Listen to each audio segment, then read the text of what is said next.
12 hours from right now at 5 o'clock tonight, the federal government will finally be talking about the Department of Justice investigation into Albuquerque's police department, the one that's been going on for more than a year now. But they're only talking to a select few, a hand-picked group of Albuquerque citizens that will get an update on the status of the investigation. The meeting is by invitation only and closed to the rest of the public and to us, the media.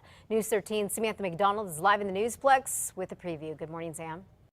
Good morning, Elizabeth. Well, after numerous officer-involved shootings, the long wait for this investigation of the Albuquerque Police Department could be almost over. The meeting will be held at the attorney's office.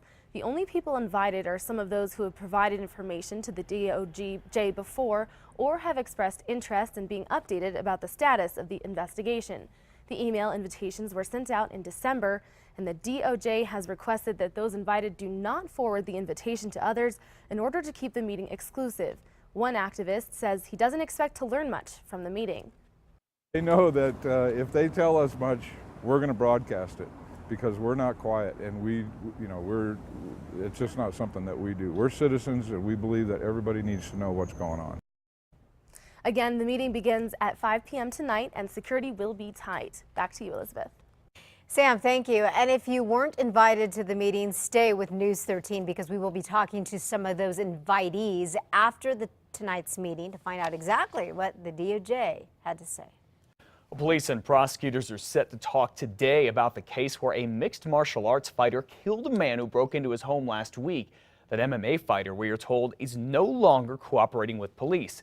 Doña Ana County investigators say 4 men broke into a mobile home near Las Cruces, where MMA professional Joe Torres and his fiancee live with their toddler. This is video of Torres at a recent fight. He fought off the intruders and stabbed and killed one of them, Saul Garces. Earlier, investigators say Mr. Torres and his family were threatened in a phone call. One of the 3 surviving attackers was badly hurt. All of them face criminal charges. Torres' lawyer says he fears that investigators may charge Torres as well. The Albuquerque City Council will wait a couple more weeks before talking about beefing up police presence in downtown. City Councilor Isaac Benton is proposing to spend $115,000 to do that. Last night, the City Council again tabled the measure, but will revisit it again in 2 weeks. Benton says that the city is losing out on conventions that attract tourists because of street crime downtown. Well, here we go again. A state senator wants to make texting while driving illegal everywhere in New Mexico. Senator Peter Wirth of Santa Fe has pre-filed a bill against texting and driving. This is the 5th time a bill to do this has been brought up in the Roundhouse.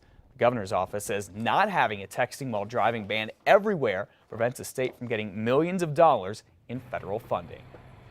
Well, is the Archdiocese of Santa Fe trying to protect itself from more sex abuse lawsuits? That is what some believe after the church decided to incorporate most of its 92 parishes as nonprofits. The Albuquerque Journal says the Archdiocese has slowly been making a change in the last year. The church is not talking about this, but an attorney who has represented victims of priest sexual abuse says the move shields these churches from lawsuits in other parishes because essentially they are now incorporated as separate entities. The Albuquerque Public School District will now have to talk to residents before going forward with traffic projects in neighborhoods. The City Council voted last night to change an ordinance which will force the district to communicate with area residents. The unanimous decision came the same day APS opened a controversial 2-lane road through Jefferson Middle School near Loma San Gerard. The school district says the new 1-way 2-lane strip will ease traffic headaches during pickup and drop-off times. Neighbors still have concerns, though. Kind of fast-moving traffic behind the rear wall of my house. To look out your back window and see that, and then I have dogs that can jump the fence. One of their biggest concerns, they say, is the exit onto Lomas. Drivers must turn right, and according to neighbors, many drivers were illegally turning left yesterday morning. Councilor Isaac Benton says the city cannot close the loop because the school district built it legally on its own property. The council is asking APS to keep the road open only during pickup and drop-off times. 5:05, the end of an era at the Albuquerque Sunport. Frontier Airlines made its final flight from the Duke City yesterday.